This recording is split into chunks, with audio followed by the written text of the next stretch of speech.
That's when you're feeling young and you're feeling tough, and you're all caught up, but you don't walk right and you don't talk right, and there ain't nothing wrong with feeling strong. But I know what you're going through, I know, 'cause I've been there too. I don't walk right and I don't talk right, and there ain't nothing wrong with feeling Hey guys, welcome to strong. Vet Ranch. I'm Dr. Carrie, and this puppy, believe it or not, is only about 8 weeks old. He was surrendered to our shelter just today because he has a large hernia, which I'll show you in a second. He's really scared, and he was actually surrendered by a breeder who raised him, and she did not want to have he did not want to have the hernia repaired, so decided just to surrender him to a shelter, which is really sad because it's something that hopefully can be fixed. But let me show you. So this, obviously, this is his penis, and this is his scrotum, but then there's this huge hernia right here. And I do not know what is in there. Like, is this bladder? Is this fat? Could this be a giant testicle? So we're just gonna have to go explore surgically. I'm sorry. I'm so scared. We're just gonna have to go explore surgically and see what we find, and hopefully be able to repair it so he can be normal. You excited? Are you excited? We're gonna save you. We're gonna give him a couple vaccines today to start that, because we can assume he hasn't had anything. And then check his stools as well for parasites and get him dewormed.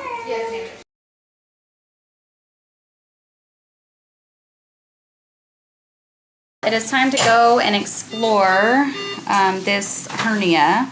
So I'm kind of trying to feel in here and feel where it starts and where it's coming out, which I cannot. And I cannot get stuff to go back in, which means it's not reducible.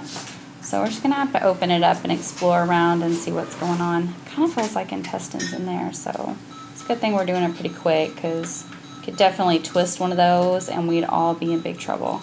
And I also don't know where his testicles are. I feel like that might be one right there. In fact, I think it is. If we can find those, we can go ahead and neuter this guy at the same time too. I've made my first incision, and I'm pretty much just kind of exposing this little sac here, which is probably called the vaginal tunic. And this is the sac that you're kind of seeing under the skin. So I'm going to end up cutting that sac away, and you can tell now that this is intestines. So I'm going to open up that sac, pull it back, ligate it, and then try to get those intestines back in the little opening where they go. And that should definitely help our cause quite a bit. I opened up that little sac, and here's our nice, healthy intestines that are in there. And then I follow this little vessel and spermatic cord. And then, hello, here's the little testicle on this side. So we're going to go ahead and get him out of there today too. He doesn't live there anymore. So we'll go ahead and neuter him at the same time. So now I feel kind of a big opening. So now I'm going to put these back where they go slowly, and then neuter him, and then close this hole up. It's been a couple days since surgery, and he still has some swelling in that area, kind of from some oozing, but there's no intestines out there. He feels better, right? Are you being crazy? We are going to watch him closely and recheck him in a few days. He's going home to see his foster now. This has been one of my favorite cases. We're just rechecking. It's been 2 weeks, and this guy has almost doubled in size. He's doing amazing. He's super sweet and coming out of his shell in his foster home, and already has people that are interested in adopting him.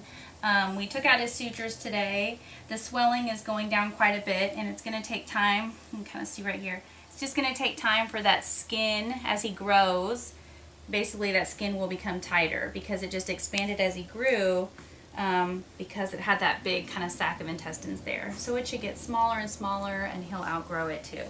So he's doing amazing, and I wanted to keep him for myself, but I can't. So it's time to let him go. This is a hard one. Thank you guys so much for everything you do, all your donations and your support. Without you, we could not pull dogs that have been surrendered and forgotten about like this guy was. We would not have the funds to do his surgery, and then now we can find him a perfect home for someone that won't give up. Last week I was climbing a tree, lost my footing, I fell 30 feet. Now I don't walk right and I don't talk right, and there ain't nothing wrong with feeling strong. But I know what you're going through, I know, 'cause I've been there too. And I don't walk right and I don't talk right, and there ain't nothing wrong with feeling strong. But I wanna be there for you, honey, working my job